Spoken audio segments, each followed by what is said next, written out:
Hello, my loves. It is a day of planes, trains, and automobiles, and I record from the center of my living room overlooking the ocean, so I don't know what you're going to hear today.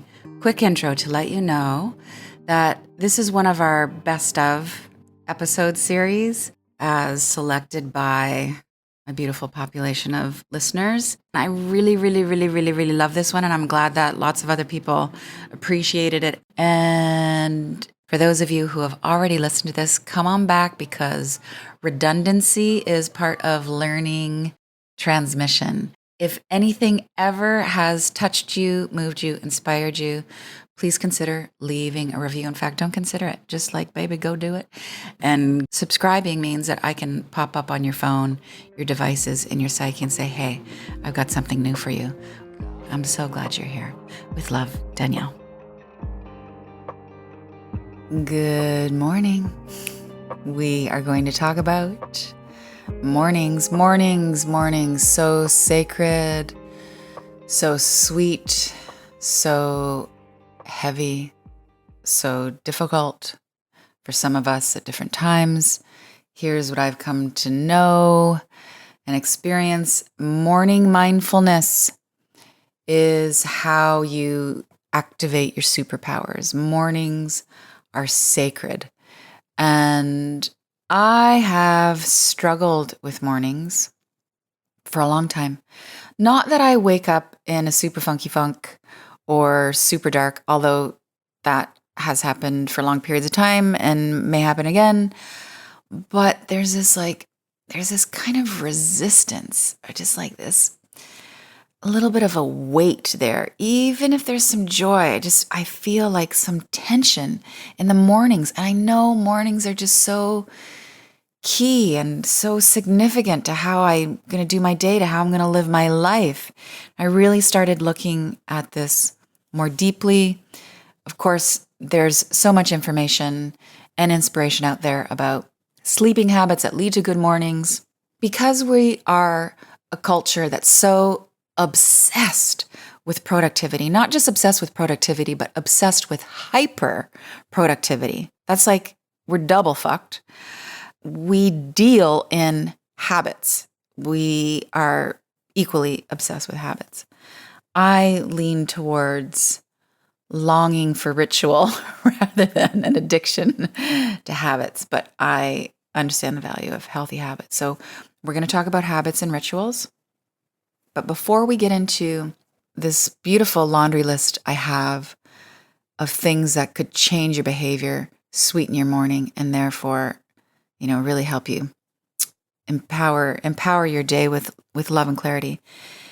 You can't pick up a habit or ritual unless you've cleaned up the stuff that's driving you to want the habit or the ritual, right? And I think we're missing a step. We jump for the Band-Aid, we jump for the fix without looking at the cause.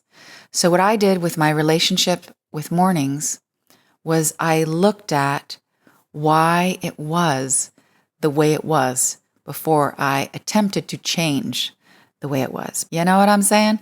So before we look at how to change outer behavior, we're going to look more deeply at our inner being. Because before you can identify and start practicing the best morning rituals for yourself, you have to get clear and examine your own personal relationship to mornings. And like any relationship, you have to go back to the roots of it, to when you first met.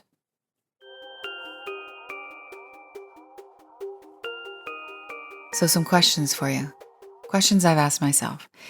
In the household that you grew up in for most of the time, as a child, what were mornings like for you? How did they feel? How did they smell? What was going on? Frantic, chaotic, rushed, peaceful, calm, organized, orderly, sweet, delightful? Was there happiness? Was there a sense of buoyancy?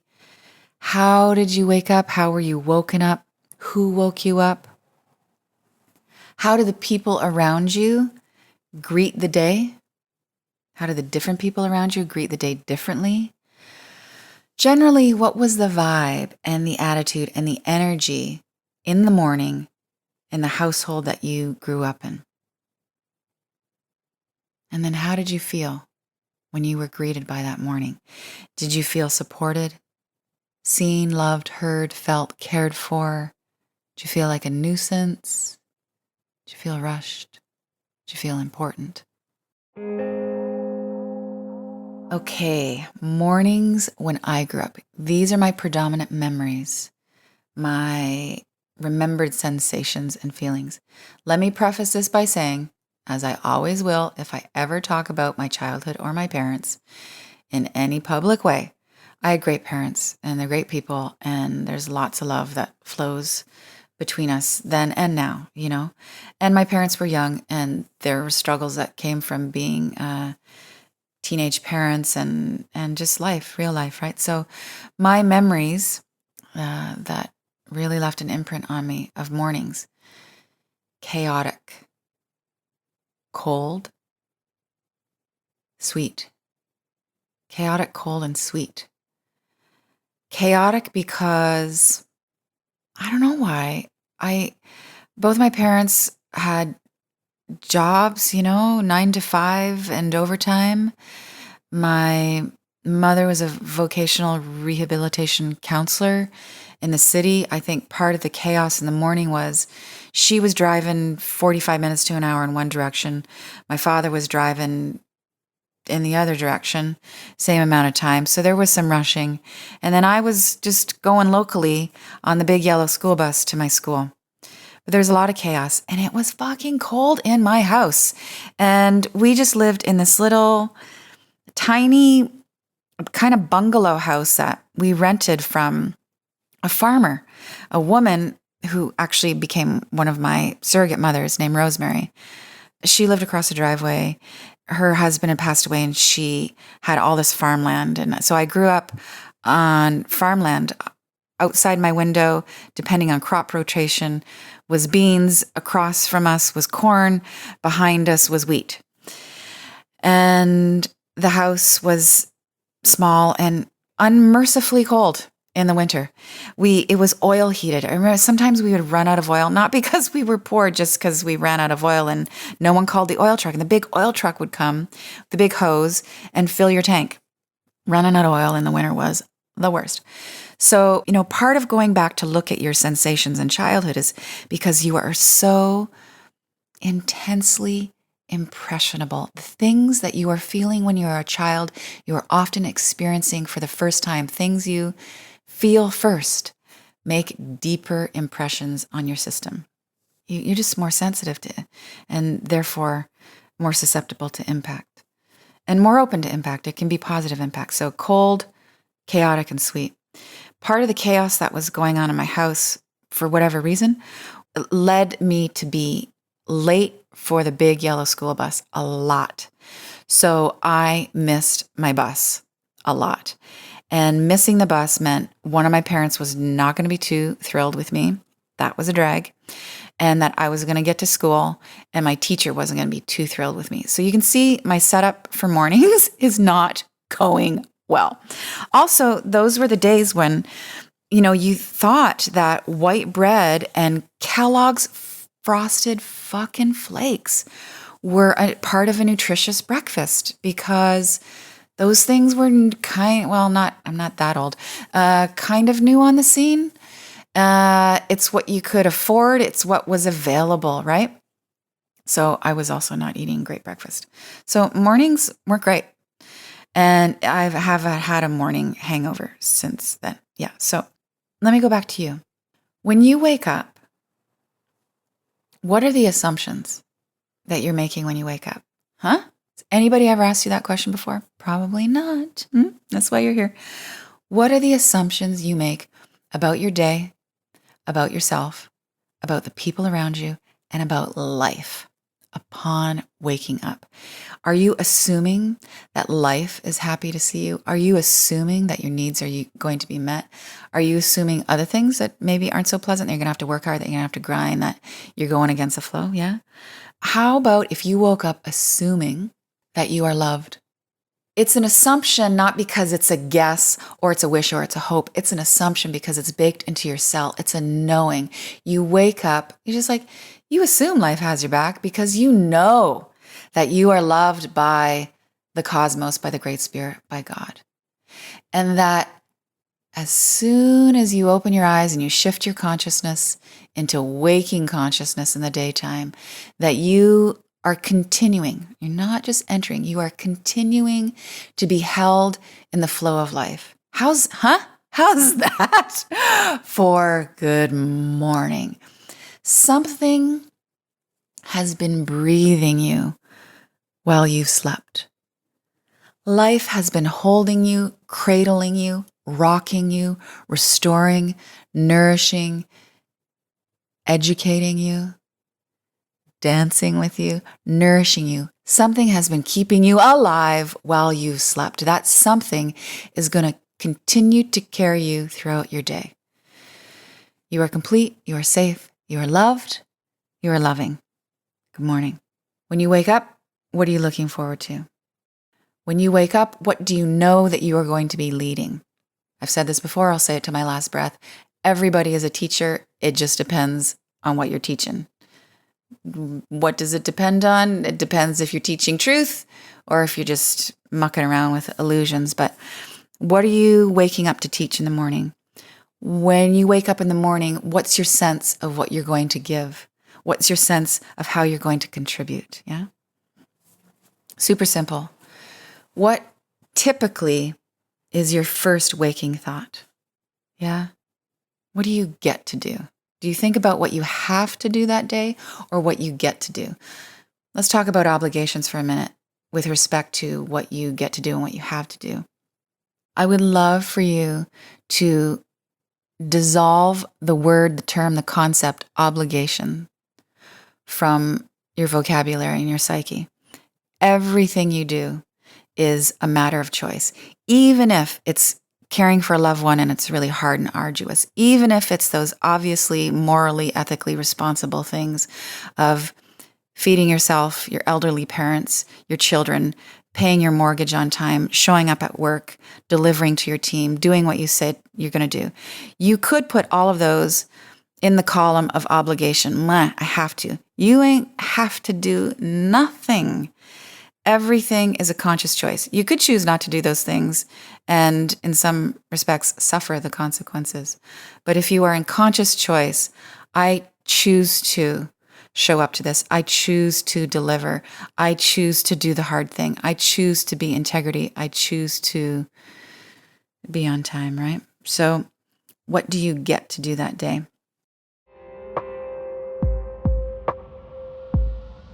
All right, let's get back to the specifics of waking up.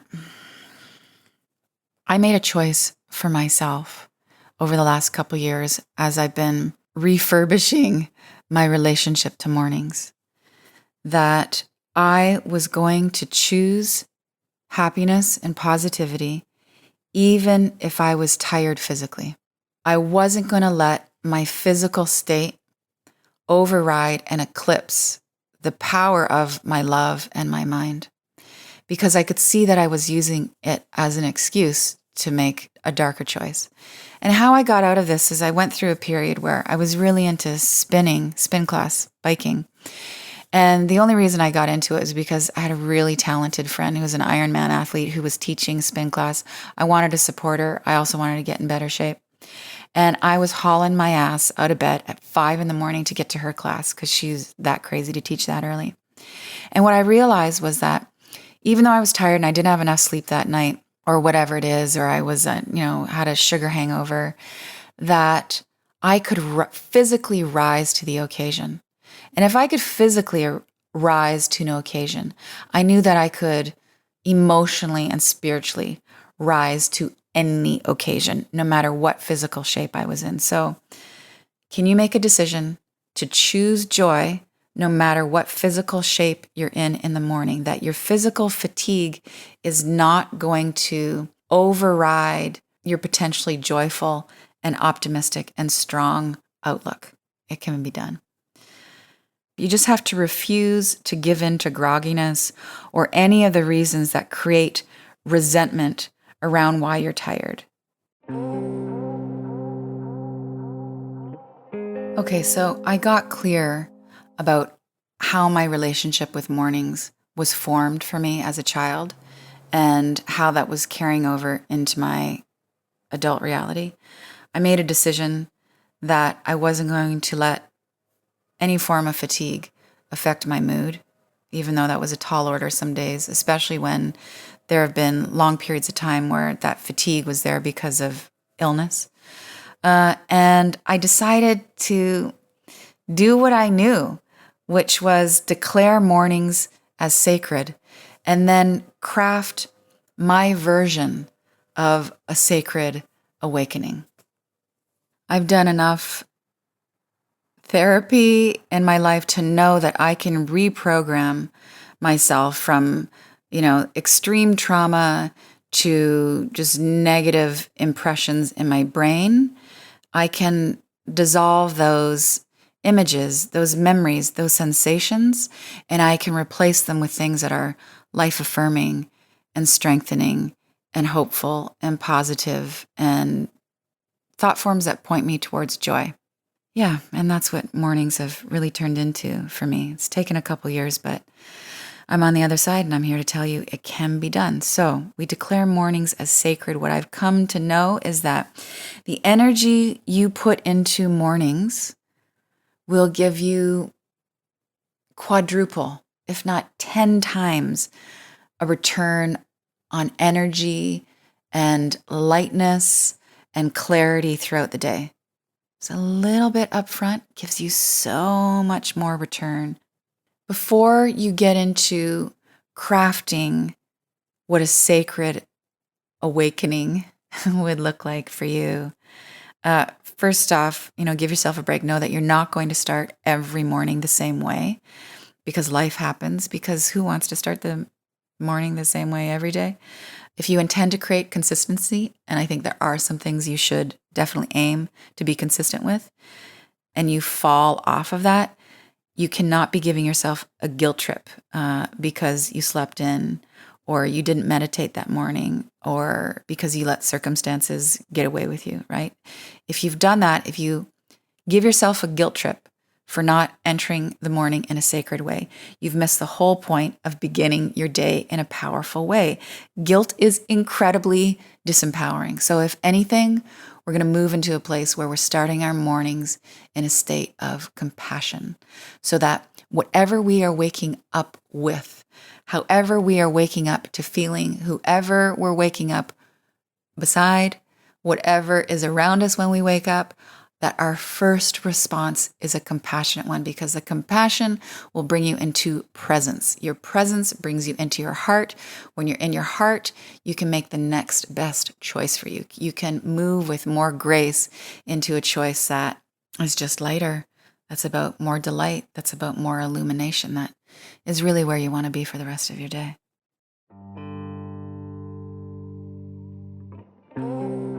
Before I get into my list of habits and rituals, let me just ask you a few more questions.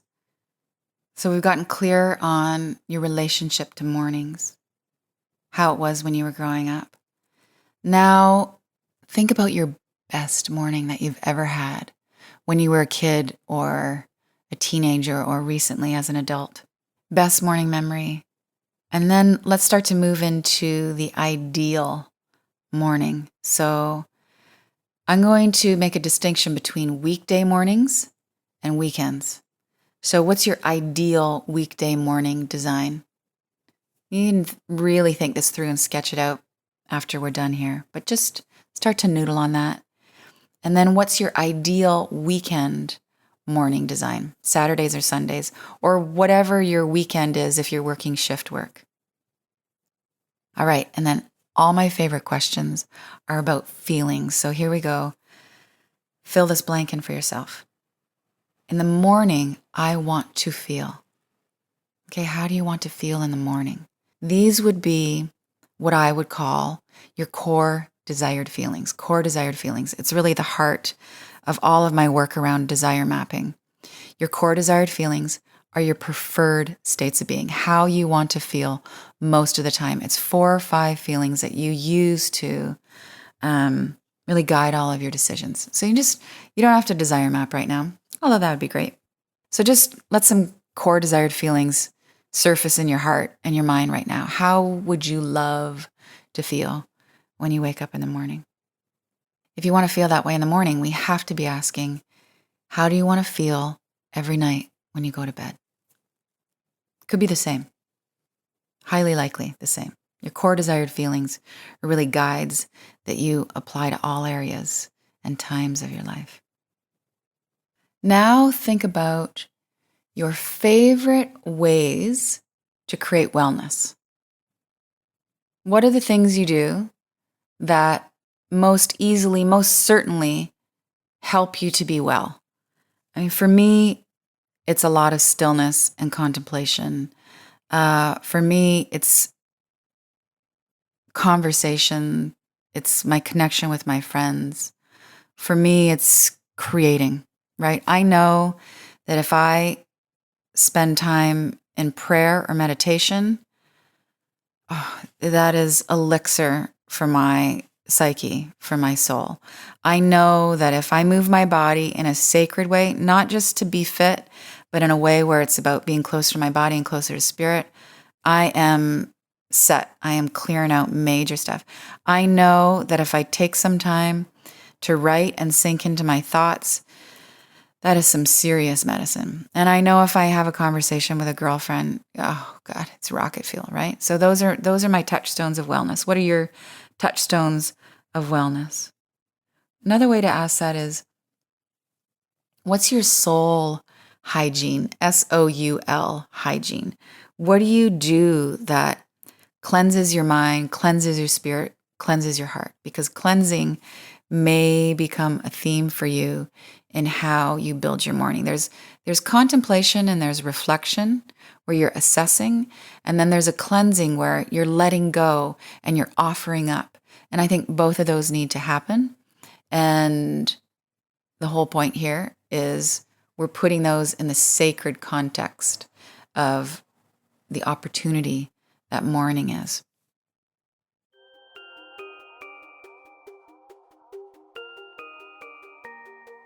In Raj Yoga, it's believed that rising before the sun helps you tune in and make the most of the prana, the energy, the life force that is coming as life is dawning in that morning. And that's why in that practice, you rise sometimes 3, 4 in the morning. You get up when it's still dark. Let's talk about stillness. The beauty of creating a sacred morning is that you get to tap the power of stillness. Stillness itself is a superpower. If you want to be a hero, you take a moment to be still. It's counterintuitive. But that combination of that prana that's coming up with the sun, that freshness, that newness in the morning, and being still, oh gosh, it's like marinating in, well, you are marinating in the elixir of life. So what's your response or your relationship to stillness? For some of us, we know it's this craving, it's this longing, I want more of us. For some of us, we crave stillness, we long for it. It feels like this distant thing, but we know that we love it and we desire it. Some of us have a repulsion to it. You just bring up the word stillness and it's like you get the sweaty palms and are you going to ask me to breathe? Are you going to ask me to stop? Am I going to have to drop out? Some of us who are trying to live lives, householder lives, where we're busy, we're living in the quote unquote real world. And we have this messed up relationship with stillness where there's always this almost like this creative cosmic tension of, I need more stillness. I need to be more monk-like, more Buddhist, more repose. I need to retreat more. I need more blank space, more negative. Yep. And so there's this stillness pressure. No need to feel the stillness pressure. The power of stillness, of using it as the power tool that it is about sequencing. Stillness isn't necessarily about creating more of it in your life, although that's what needs to happen for so many of us. It's not about dropping out. It's not about being a monk. It's not about going into sabbatical. It's not about unplugging every weekend. Stillness is a matter of sequencing. It's about when you are still, not how much you is still. It's about the timing of it. The most powerful time to be still, the most crucial, critical time to be still is in the morning and in the evening, at the beginning of something and at the end of something. It's why in yoga, you begin a session in calm repose, often kneeling, often in child's pose, often super chill, right? It's why at the end of yoga, you end with shavasana in corpse pose, just lying down. It's about integration. So stillness at the beginning is about tapping into life force, the nourishment that's always there for us, and setting intention. Stillness at the end of a project, at the end of anything, is about integration. It's about marinating in that life force. It's about absorbing. It's about making the most of all the activity, all the motion, everything you have endured and stretched and strived for and created in between. So you create a stillness sandwich, 10% still at the beginning, 10% stillness at the end. That's 20%. This is the 80-20 rule, because that 20% of stillness is the 20% that makes all the difference.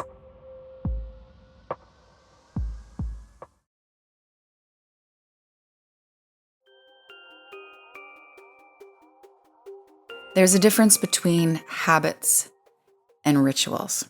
All right, so good habits feel good. Let me just say that again. Sounds super obvious. Good habits should feel good for you. So if a habit doesn't feel good, don't do it. You want to hear that again? I'm just going to write you a cosmic permission slip here.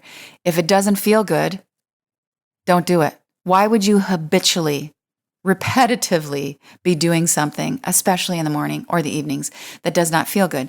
The whole point of a good habit is to move you into a higher state of not just optimal performance, but feeling good, right? It doesn't mean that creating a new habit isn't arduous, isn't difficult, there isn't resistance, which, by the way, resistance when you're creating a new habit is a sign that the habit is starting to take effect. Resistance is a sign that you are moving towards success. So if you're not resistant, you might want to, well, let me think about that. Let me see. If you're not resistant, do you need to question that and dig deeper to find resistance? No, I don't think so. Because there's been habits that I've created where the adoption of the new habit created so much immediate relief and joy for me. I got into a higher state, a more pleasant state of being with such certainty and such ease that I didn't have to resist it at all. So I just talked out my whole theory for you there. But the theory remains, I'm going to stand by this one. I know for a fact, this is scientifically proven, that resistance when you are forming a new habit is a sign that your brain is saying, ooh, something is actually happening here and it may take hold. All right. So let's talk about rituals. There's an overlap, of course, between rituals and habits. Here's the difference in the way that I see it. Habits, let's focus on good habits. Good habits they come from our mental faculties. They are a function of the mind. They are a logical choice, okay? And good habits are actions that we take in order to maintain steadiness, in order to make progress, all right? You know, it's like stretching before you run is a habit that optimizes that exercise, right? Silencing your phone is a habit that's going to optimize your focus. Those are habits. Those aren't rituals. Rituals are not a head exercise. They're not a mental exercise. Rituals come alive in the heart. Rituals are more esoteric in their flavor and their texture. They're active blessings. It's a spiritual gesture. Rituals infuse our actions with more meaning. Rituals bring the divine into our actions.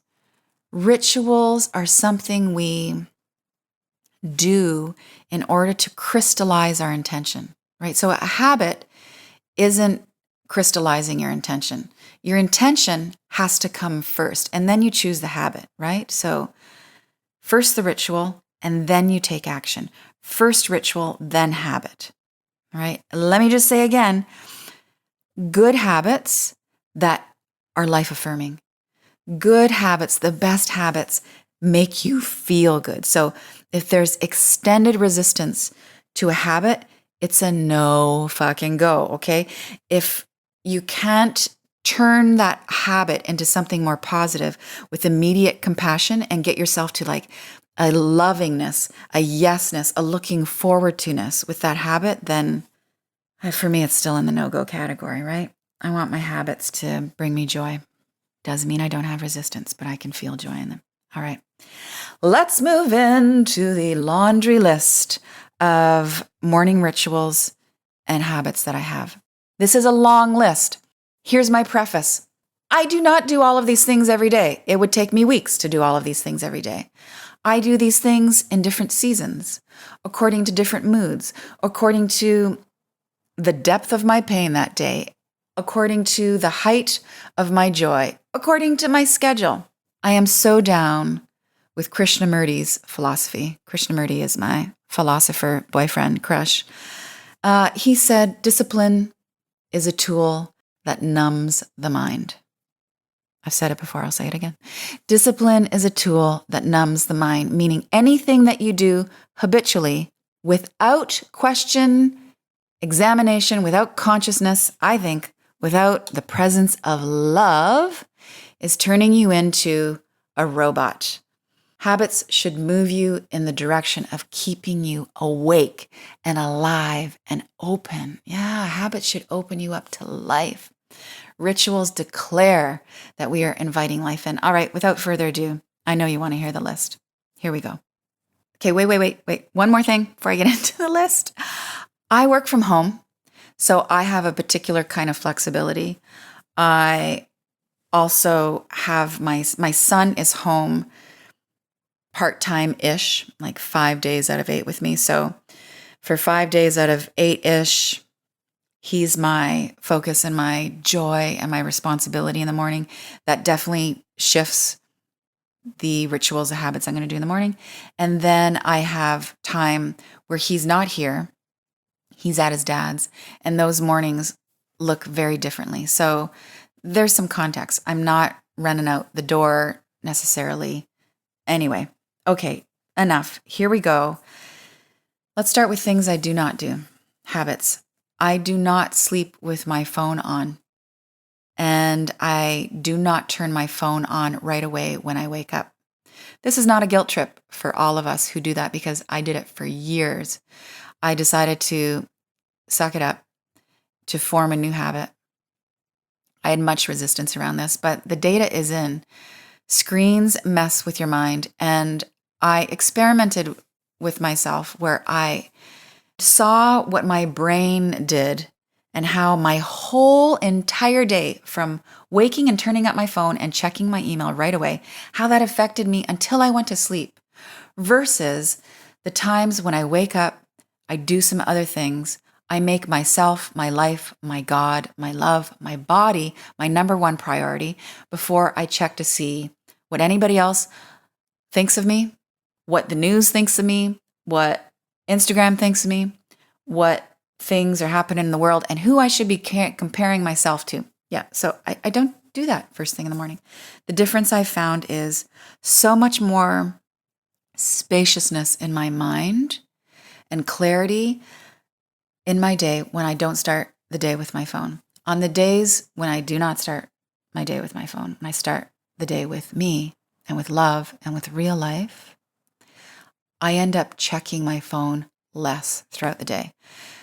I've loosely charted this, and I can just tell you it works. Read a great article from a dude named Tristan Harris. He's the co-founder of the Center for Humane Technology.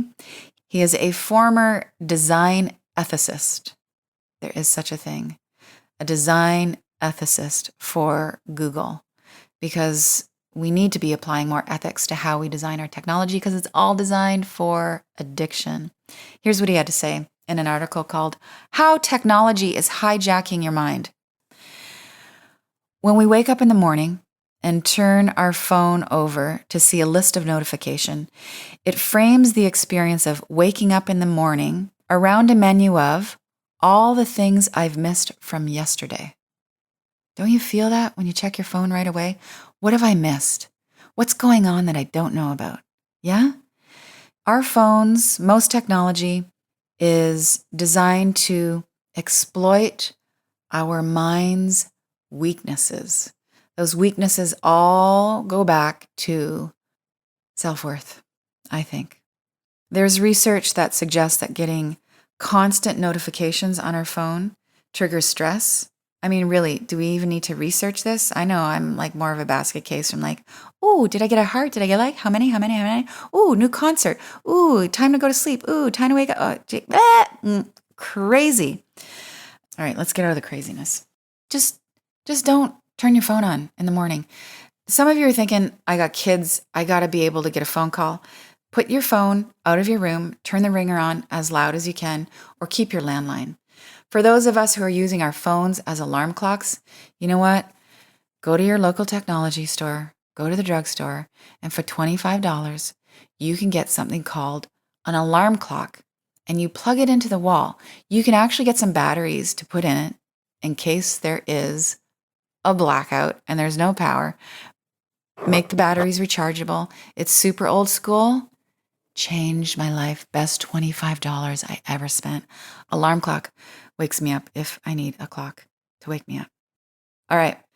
One thing I do to have a more sacred morning is I plan my day the night before. How do I do this? I identify the 3 most important things I need to be doing the next day. Here's a really subtle sales pitch for you. I happen to have a whole day planner system called the Desire Map Day Planner. I will give you a code, by the way, at the end of this episode where you can go purchase the day planner and save some money. But aside from commerce, I created a day planner system that I wanted to use in my own life, where my soul was on the agenda, where I was looking at what I was grateful for, what wasn't working in my life, and how I wanted to feel. And that's called the Desire Map Day Planner System.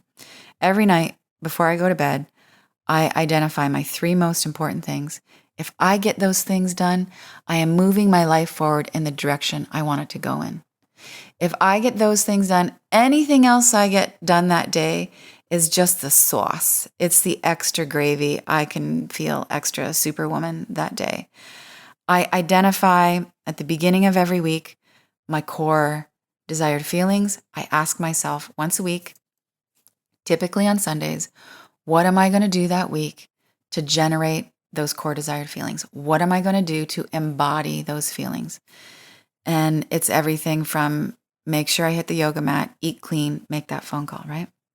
Another thing I do to make sure my mornings are sacred is I optimize my sleep. So much material out there on the importance of sleep on our long-term health. I'm not going to get into it. I will point you to one amazing podcast that sums it up. It's Mark Hyman's podcast. It's called The Doctor's Pharmacy. It's an interview he does with sleep authority Sean Stevenson. I'll put that link in the show notes. In my room, it's absolutely dark. I even turn over my alarm clock. I sleep with an eye mask. Sometimes there's earplugs. Super sexy. I mean, between my eye mask and my earplugs, and then sometimes my mouth guard, it just says, so come get me, doesn't it? But yeah, dark is essential for me. There's no technology in my bedroom. There's no television. Get your TV the fuck out of your room. Your room is for sacred things. It's for the nourishment and the restoration of sleep. It is for the making of love. It is not about the distraction and the trash that is mostly on television. That's just my opinionated opinion, but it's some bad fucking feng shui.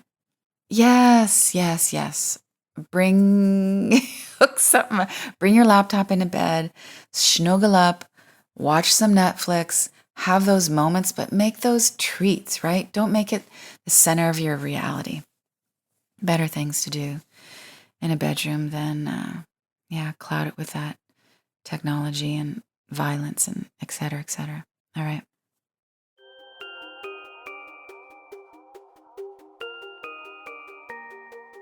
First thing I do in the morning upon waking up is I check my thoughts. Some mornings I wake up and there's some dread or there's some anxiety. It's less and less these days. The more mornings that I can choose a thought that is about joy, that's about gratitude, the fewer mornings I have with any kind of negative impression when I wake up. So the first thing I do is I see how I feel. I see what thought is behind that feeling. And then I choose gratitude. My gratitude these days is so basic, so primal, it's divine. I'm so glad to be alive today. That's it. That's where I start. And then I move into prayer. So I pray in bed, but I never meditate in bed. Here's the difference for me. Prayer is a conversation that I'm having with my higher self, with my soul, with my spirit guides, with the Divine Father, Divine Mother, Life Source, God itself, right? It's a conversation. It's a dialogue. I'm often making requests. I'm often expressing my gratitude. All my gratitude goes towards those sources, from God down to my higher self. I often do that upon awakening. If I move into meditation, I get my body out of bed. Your bed is soaked with sacral sexual energy. It's a beautiful thing. It's not the same vibration as getting yourself into a higher, clearer mental state. You also want to wake your body up to be fully alert, to cleanse your mind, right? Some mornings I repeat my core desired feelings to myself. Be the first thing. Love, union, celebration, vibrancy, joy. Those are my current core desired feelings. I might state them just as the words themselves. I might turn them into a prayer. Holy Spirit, God, angels, guides, whatever, whoever I want to turn to that day, please help me know that I am love and union and celebration, etc. Or I might put it in an affirmative first person statement. I am love, I am union, I am celebration, I am vibrant, I am joy. Yeah? Some mornings I turn to mantras. One of the best things I ever did in my life was I got Sonos in my house. So I can hear the mantra throughout my home, but you can just like play it on your phone after you've woken up, gotten out of bed, and said your prayers and turned to yourself and journaled and done all those other things before you turn to the news of the day. If you want to play some music on your phone, I will leave some mantra suggestions for you in the show notes. I love Satanama as a mantra. Satanama means, it's Sanskrit for birth, life, death, rebirth. About covers everything, doesn't it? Some mornings I'll read the Course in Miracles. So whatever you have that is your version of spiritual food, it could be poetry, it could be Rumi, it could be Hafiz, it could be the Bible, it could be the King James version, it could be reading notes from your old journal, whatever it is, something that you consider truly inspired material, do that. Oh, so for me, it's A Course in Miracles. It's really like nectar to my soul. Course in Miracles, it's not a book. That's like saying, oh, the Bible is a great book. It's really a whole ideology, a philosophy, a theology for living life based on the belief that only love is real.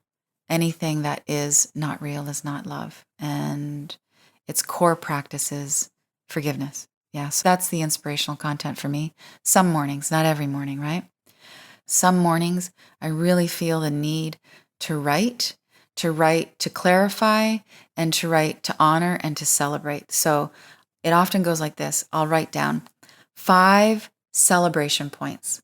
And by celebration points, I mean 5 things I am winning at, 5 things I accomplished. Basically, just 5 things that make me feel like a hot rock star, right? And it could be things I'm waking up feeling or knowing that I'm going to do that day, or things that I accomplished the day before.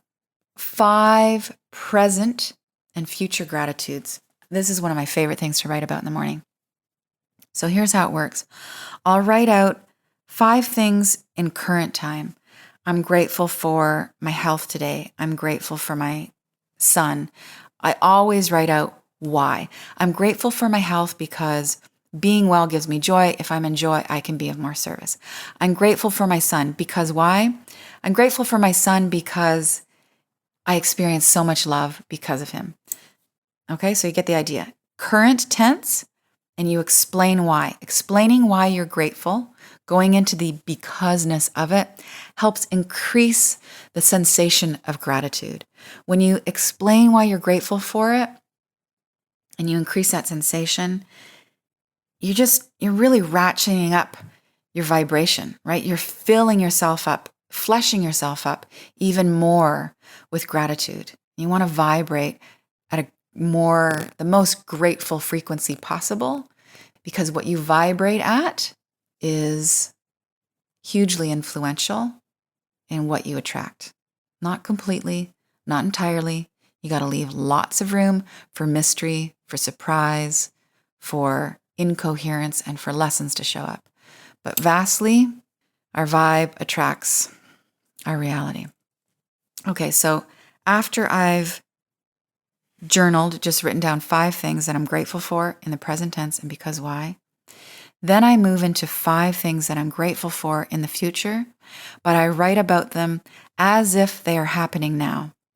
I don't have to trick myself into believing that they are happening now in this current reality, because I know that in the field of possibility that I swim in, that I breathe, that I am connected to, all possibilities are happening. So what I'm going to write down that I am grateful for on some dimension is already happening. It's not a trick. It's a acknowledgement. So I write 5 things down that I feel grateful for, that in this current moment in the material reality have not yet occurred, and I write down why I'm grateful for them. So I move from present to future gratitude, knowing that that future gratitude exists in a dimension that I fully have access to, that I am opening myself up to every time I move towards joy and every time I thank the future for bringing it to me. All right. Also on the list of things I do in the morning, when I am called to, but I do it fairly regularly, I meditate. My form of meditation is a combination of meditating where I'm cleansing my mind, I'm bringing down light, I'm watching my breath, and I'm moving into very deep, very elaborate, very sensuous visualization. I do that. Sometimes it's just 4 minutes.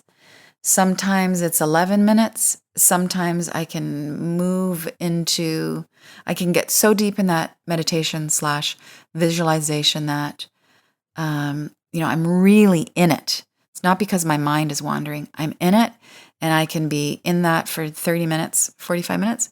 Sometimes my mind is wandering. I'm thinking, I got to get chickpeas. I'm pissed off at so-and-so. I got to leave the key there for something.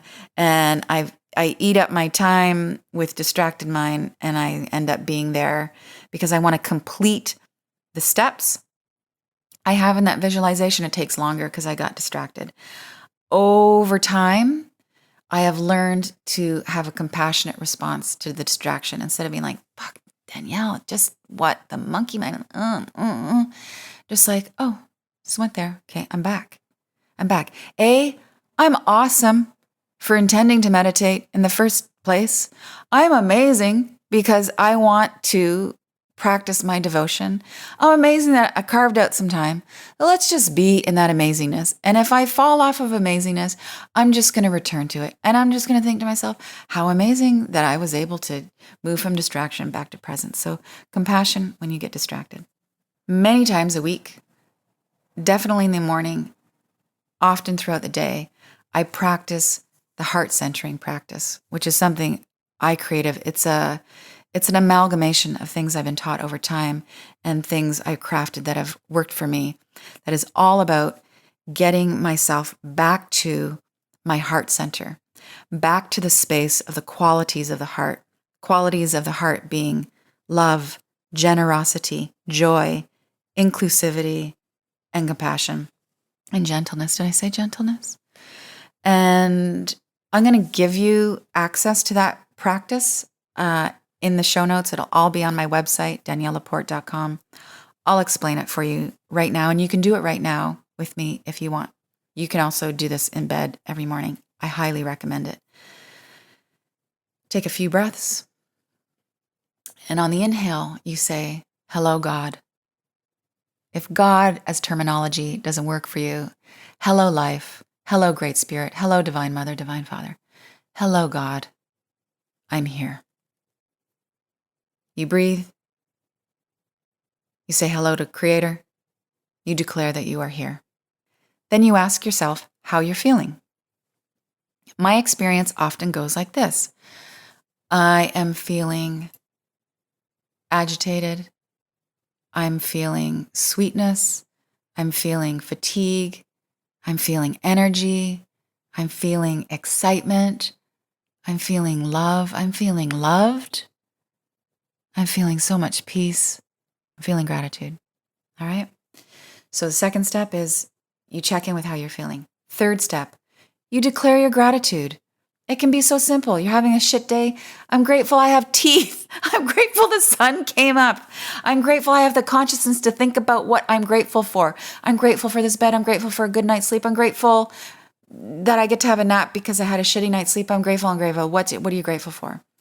Then you declare your core desired feelings.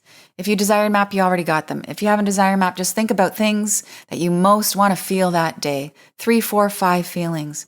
And then you imagine you feel those feelings in your heart center. All the while you're doing the heart centering practice, you're breathing through your heart, not your belly. Breathe into your lungs. So you focus on your sinuses and your lungs, your heart expanding. Heart, heart, heart, heart, heart. Love, love, love, love, love. Qualities of the heart. What are your core desired feelings? Imagine them feeling in your heart. You sense those feelings mingling, intermixing with some colors. Those colors are, see it right now. Visualize it in your lungs, in your heart center. Light, luminous, soft pink. Light, luminous, soft pink. It's alive. It's undulating. It's swirling. Into that pink comes some shimmering gold. It's alive. It's active. Gold is the color of ideas coming into the realm of manifestation. It's shimmering. And then you see some tendrils, some light, fluid, flowing white. Pinks, golds, whites, undulating, swirling, flowing into your heart. You breathe, you're breathing in the feelings you most want to feel, just a handful of them. And then you ask your heart what it wants to tell you. Heart, what's my message for today? The message could be a feeling it wants you to emphasize. It could be a message. I often feel like I'm getting a cue from God in that moment. The message is often just one word: receive. You're here. Slow down. You're choosing. You're going in the right direction. The message is very often affirming. And then ask yourself for a message about what you want to do, what you should do. Who does God want you to be with that day? What will God have you do? Who will God have you do it with? That's a nod to the Course in Miracles. And sometimes in that moment, I just might be reminded, I'm going to make a phone call. I'm going to write something beautiful, or just I'm on track. My day has been well planned.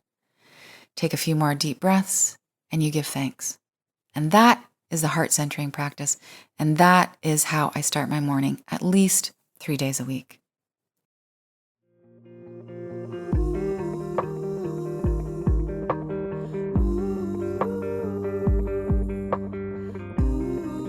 All right, so those are some inward practices.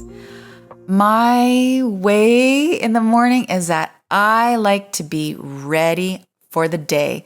So before I leave my bedroom, after I've done whatever it is I'm going to do that's reflective that morning, praying, journaling, listening to a mantra, sometimes I'll do some light yoga, stretching.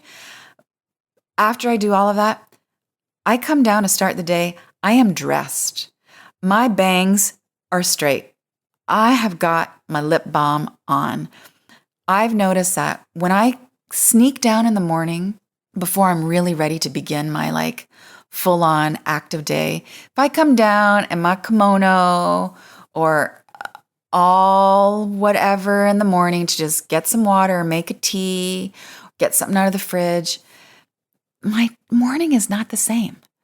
I get distracted. Then I'm gonna just get a little almond butter. And then, I'm gonna check that. And I'm gonna just do that dish. I'm gonna fold that. No. Maybe this comes from when I was little. I used to watch Dynasty a lot. And I loved how that ostentatious, richer than God family wasn't it amazing? Everybody had their own wings in the house. I thought it was amazing. Like you still got to live with your parents, but you had your own turret. But everybody came down dressed. Of course, they had dressed to the nines, double shoulder pads, fuchsia lip gloss, Revlon color 102, hair done, but they were ready to kick ass. And I just thought, I'm going to be that when I grow up. So yeah, I do my yoga and then I come down. My hair is did. We always light a candle every morning in the kitchen, and it's a prayer candle. It's not just for grace and for light and aesthetic. The intention is always a simple request for a friend in need or a cause that requires some more love that day. And we just, might just light it, and I'll just announce to my kid, this is for so-and-so's cancer, or this is for the floods, or whatever the calling is that day. And that's it. There's always some little divination card that I have in the kitchen. Again, I'm not doing this every day. I'm just doing this many days. But in my kitchen drawer, I got some angel cards. I'm not really into tarot anymore, but sweet little oracle-like things that we can use to answer a question for ourselves. By the way, I don't think that any power greater than me is giving me an answer through a divination card. I think my higher self is just using a different mode, a different cue, a different symbol to give me what I need that day. It's not God speaking to me through that card. God does not need a tarot deck to tell me which way to go. I don't need a tarot deck to tell me which way to go. But some days I just like a little extra insight. But I'm making the assumption that that insight is coming from me, that I'm my own guru in that situation. On our fridge, we have the Metta Bhavana prayer. I'll leave it for you at the end of this, but it's so simple. May I be happy, may I be free, etc., etc. And sometimes my son and I will recite that together. Sometimes I'll say it quietly or out loud to myself as I'm cutting up my mango, whatever it is. I often will light incense in the morning. I have a stick of Palo Santo and sage that sit on my kitchen stove. Why are they on my stove? Because there's the element of fire, because it's what's easy. It's an easy place for me to express my devotion is in my kitchen, where I spend a lot of time. Not always because I'm cooking, but it's just the space where we hang. So I always light the sage first, and then I light the Palo Santo. And the way I've been taught to do this is always give first thanks. I give thanks to the earth, and I get very specific about the elements. I thank the earth and the soil. I thank the water. I give thanks to fire. I give thanks to air. Thank you for life. May all be so blessed to feel the gratitude for this life. And then in comes maybe a prayer.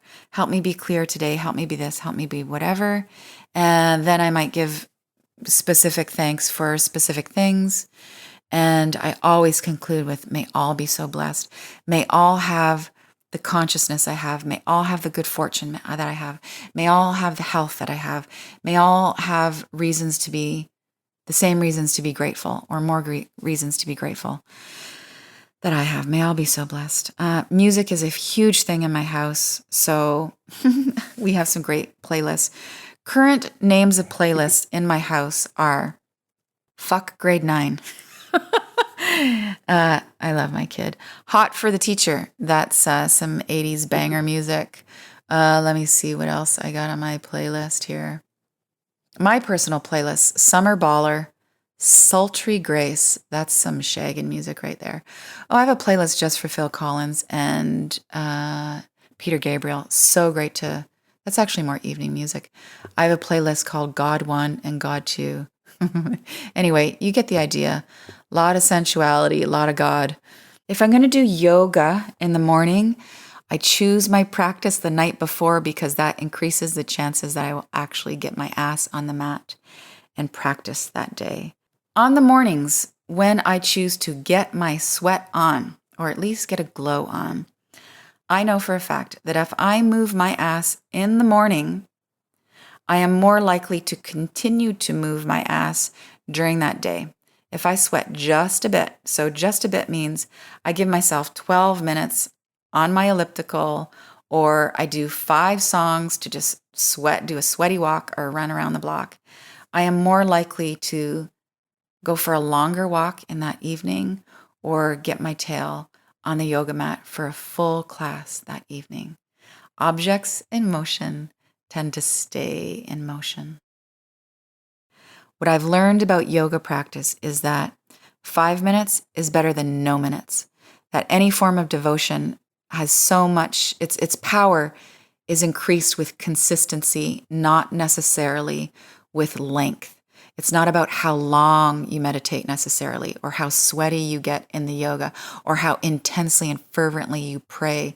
It's that you show up every day to signal life that you are devoted, that you are here, and that you are open.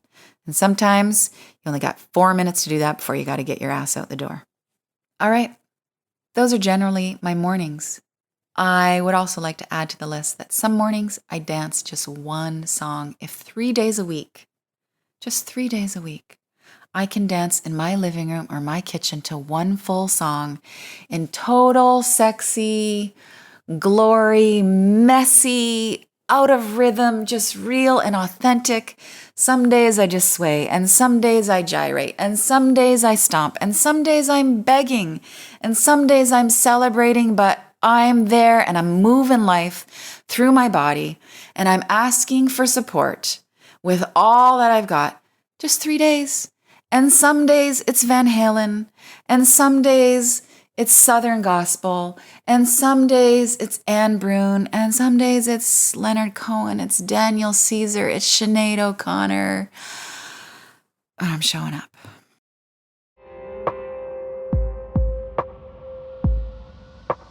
All right, grand finale. We need to talk about Sundays. Sundays, in terms of the esoteric, are the days where we are being energetically impressed upon by the energy of the sun, hence Sunday.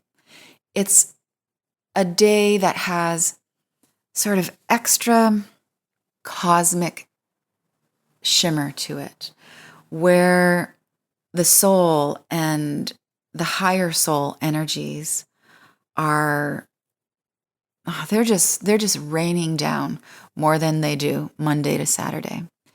For any of you who have altars set up, devotional altars, blessed altars, you're working with higher beings or monks or priests, and you've got some kind of effigy in your house, Sunday is the day to tend to the altar, to dust it, to put on fresh water. Most altars, in how I like to create altars, have all elements represented. You have something that represents earth. It's actual, a small container of dirt, or something that's clay, terracotta, ceramic. You're giving thanks to water, so there's some small vessel of water. You're giving thanks to the earth and to the soil, so there's to the bounty of the soil, so there's fruit or there's flower, and you're giving thanks to the air, so there's incense. That's why those elements are often present on altars. So it's the day to dust, refresh, and empower, so re-pump up, rejuice that altar with a prayer, with an acknowledgement for what it's doing in your life. For me, an altar is, it's a symbol of my gratitude, of my guardianship, and my desires. Having that as an anchor is just bringing my mind and my heart to all of those elements. So Sundays are the days when I tend to my altars, and Sundays are the day when I give extra gratitude. I will often start my day with doing a stream of consciousness list, just one word at a time, of things that I'm grateful for, and I focus on elements of the earth. Atlantic Ocean, Pacific Ocean, Arctic Ocean, etc. For soil, for minerals, for water, for wells, for water that comes out of the tap, for puddles, for streams, for butterflies, for bees, for honey, for land preservation, for water preservation. I'm thankful for grace and for consciousness, for my heart. I'm thankful for bone and blood. So you can see how long that list can go on. And I give myself 30 to 40 minutes. I cover everything I can remember that's on the earth. Birds and snakes. I cover every healthy emotion. These are things that I want to protect and adore and grow. So I focus on the positive, the hopeful, and the optimistic. I thank life for all pleasurable, higher states of consciousness. I give thanks for love. I give thanks for generosity. I give thanks for friendship. I give thanks for sisterhood, brotherhood, humanity. I give thanks for tolerance. I give thanks for communion. I give thanks for connect. It goes on. And before I know it, an hour's gone by. I write with pencil. So I've just got the mineral of lead. It feels closer to earth. I have a stack probably 7 inches high of papers and notebooks I've filled with my Sunday stream of consciousness gratitude list. I highly recommend it, and to do it in a spirit of such devotion that not only are you giving such intensely conscious gratitude, but that you are knowing that that homage, that act of appreciation is nourishing you, expanding your consciousness, and contributing to the increased sweetness of everybody else's consciousness. Your expression of gratitude in such an intentional way is raising the vibration of the field of life for all of us. Yeah. Whew. Who knew we were going to go that far into mornings? Good morning. Let's end with this. Decide to rise.